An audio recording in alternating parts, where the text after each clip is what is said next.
Assalamualaikum warahmatullahi wabarakatuh. Selamat pagi anak-anakku sekalian. Seperti biasa, pelajaran aswaja selanjutnya adalah peran ulama sebagai pemelihara aswaja. Selamat menyimak.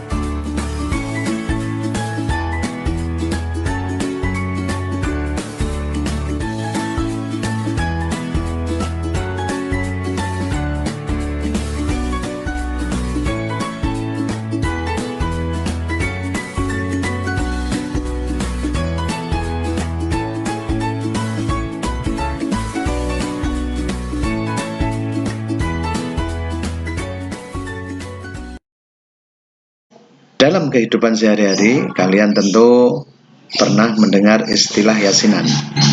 Yasinan merupakan sebutan untuk kegiatan membaca surah Yasin secara bersama-sama yang sudah dikenal di Indonesia dan telah menjadi tradisi amaliyah warga Nahdien sejak dahulu kala. Biasanya yasinan dilakukan ketika ada kematian, ertenan, jam'iyah, muslimat, fatayat, dibaca pada malam Jumat di masjid-masjid dan musola, dan lain-lain. Untuk lebih jelas, kita akan mengenal surah Yasin. Di dalam Al-Quran, surah Yasin adalah surat yang ke-36. Surat Yasin ini terdiri dari 83 ayat. Surah Yasin tergolong dalam surat Makkiyah karena diturunkan di Makkah. Di dalam surah Yasin terdapat kisah tentang utusan-utusan Nabi Isa dengan penduduk Antakya. Kemudian, apa makna Yasin? Beberapa ulama memberikan pendapat tentang makna Yasin. Yang pertama, kata Yasin berasal dari kata ya insan, yang artinya wahai manusia. Manusia di sini yang dimaksud adalah Nabi Muhammad Shallallahu Alaihi Wasallam. Kedua, kata Yasin berasal dari kata ya Sayyidal Mursalin, yang artinya wahai pemimpin para rasul. Tiga, kata Yasin merupakan salah satu nama dari Al-Quran seperti Alkitab, Al-Furqan, Asy-Syifa, dan lain-lain. Keempat, Yasin juga merupakan nama surat dalam Al-Quran seperti surat Al-Fatihah, surat An-Nas, surat Al-Falaq, dan lain-lain. Dan yang kelima, kata Yasin ini merupakan nama dari nama-nama Allah Subhanahu wa Ta'ala. Itu beberapa pendapat ulama tentang makna Yasin.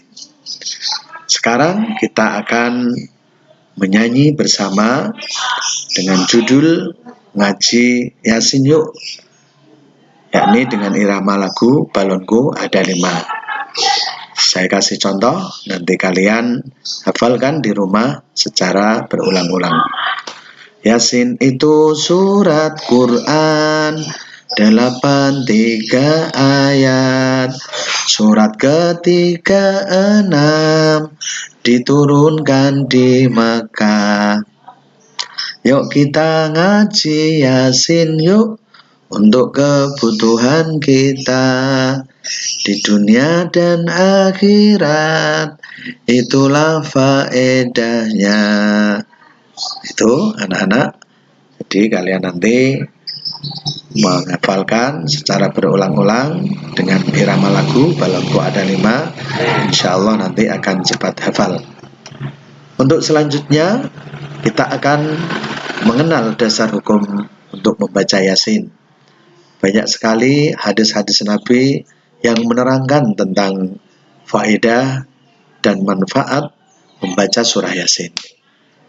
Di antaranya hadis Nabi Muhammad Shallallahu Alaihi Wasallam riwayat Abu Ya'la, Rasul Shallallahu Alaihi Wasallam bersabda, "Man qara'a Yasin fi lailatin asbaha maghfuran lah, wa man qara'a Hamim allati fiha ad-dukhan asbaha maghfuran lah." Rawahu Abu Ya'la isnaduhu jayyid. Yang artinya, barang siapa membaca surah Yasin di malam hari, maka paginya ia akan mendapatkan pengampunan. Dan barang siapa membaca surah Hamim, surah dalam Ad-Dukhan, maka paginya ia mendapatkan pengampunan. Kedua, hadis Nabi Muhammad SAW riwayat Abu Dawud dan An-Nasai an Ma'qil bin Yasar radhiyallahu anna Nabiyya sallallahu alaihi wasallam qala iqra'u ala mautakum Yasin, rawahu Abu Dawud wan Nasai wa sahhahahu Ibnu Hibban. Yang artinya, bacalah surah Yasin kepada orang-orang yang meninggal. Hadis ketiga, riwayat dari Ad-Darimi an Atha ibni Abi Rabbah qala balaghani anna Rasulullah sallallahu alaihi wasallam qala man qara'a Yasin fi sadrin nahar udiyat hawaijahu, rawahu Ad-Darimi. Yang artinya, barang siapa membaca Yasin pada awal hari, maka akan terpenuhi kebutuhannya. Anak-anak, untuk selanjutnya kita akan memahami terkait dengan adab membaca surah Yasin.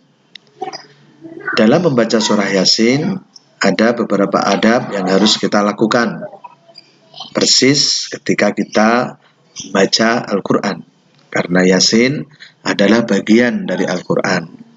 Di antara adab membaca surah Yasin adalah, pertama, kita harus dalam keadaan suci dari hadas maupun najis, yakni dengan berwudu.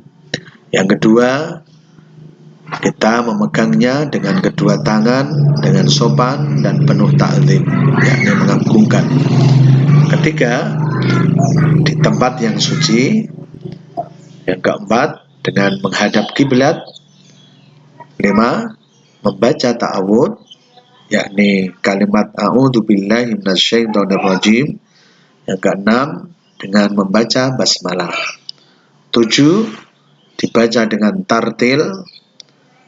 8, kalau bisa kita berusaha membaca serta memahami kandungan-kandungan suratnya. Dan yang keempat, kita membaca dengan fokus dan konsentrasi. Untuk selanjutnya, kandungan surah Yasin. Ada beberapa kandungan dalam surah Yasin. Di antaranya menceritakan perjuangan pendakwah dan para syuhada. Di sana juga ada pokok-pokok akidah, kemudian ada pembahasan tentang ilmu pengetahuan, dan juga ada pembahasan tentang mengingat kematian. Yang terakhir, faedah membaca surah Yasin. Di antara faedah membaca surah Yasin adalah, pertama, kita akan mendapatkan pengampunan dari Allah Subhanahu wa Ta'ala. Yang kedua, kita akan dimudahkan dalam menghadapi sakaratul maut. 3, diringankan dari siksa kubur. Dan yang keempat, dimudahkan urusan dunia kita. Demikian uraian singkat terkait dengan surah Yasin. Anak-anak, selamat belajar dan memahami surah Yasin. Assalamualaikum warahmatullahi wabarakatuh.